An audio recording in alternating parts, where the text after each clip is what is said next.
Anyway, so they continued after they pushed Rommel out of the port of Tunis. They established a base in Malta, where they were at that point flying fighter sweeps over Sicily, ready for the Allied invasion, which eventually they did.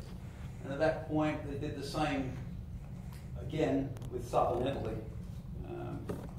I'm just trying to see exactly what they had, what planes they were using back then for the sweeps. Okay. Then here they went to Naples.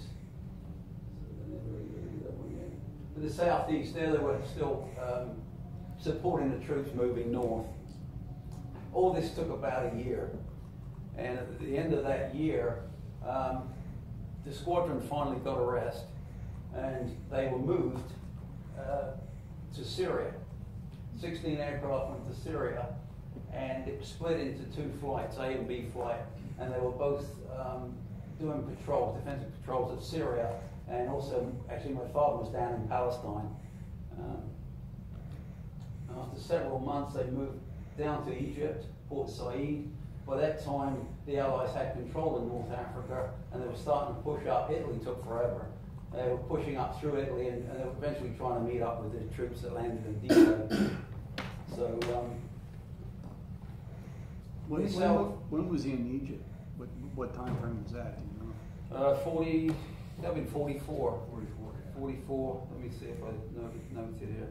Yeah, because June 43 they were in Malta. Let's see, Malta. Okay, Port Said to Corsica, April 1944. 16 aircraft Spitfire Mark 9s left for Corsica, provided sweeps over northern Italy, and supplied escorts for US B-26 Marauder squadrons on bombing raids. So that's what they were doing there. They were still pushing them out through there.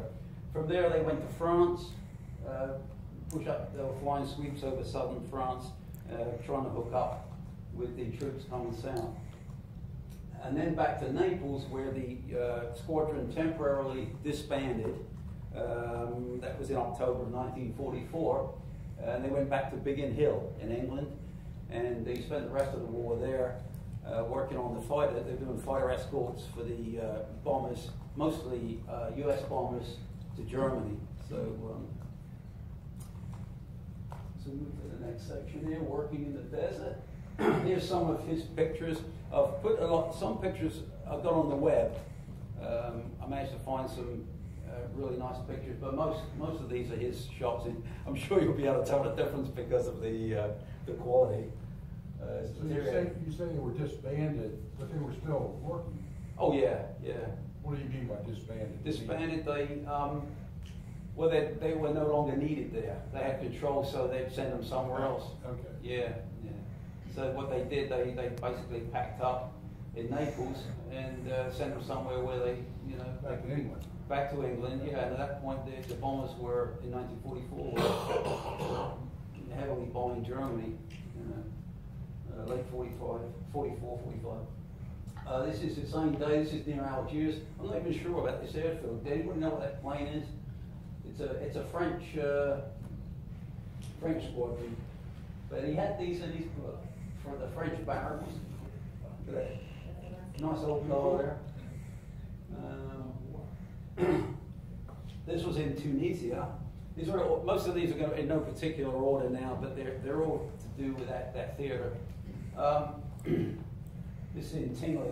These are Mark 5s, the 1454 squadron. They were using this PSP, they call it pierced steel planking. It was actually supplied by the US. Right. So they would get rains and sandstorms and stuff, and they couldn't go anywhere. So it's pretty interesting. We see a lot of stuff here in the ammunition boxes. This is basically what Dad did. He was working on the planes. This is 154 squadron planes. Did he have a specific job, or did he do whatever they needed? Whatever, yeah. You could see these guys are doing everything, but he was pretty much, he was a rigger. They had a fitter, they had an armorer. They were the three main jobs. But of course, if they were short-handed, they would. So he did airframe and power plant stuff? Yeah, airframe, he did engine, he did do the armor, they had an armor, but he did yeah, patching up the airframe, they do working on the engine, all kinds of different stuff. He would tell me about different props and things like that. And, you know, get to his diaries.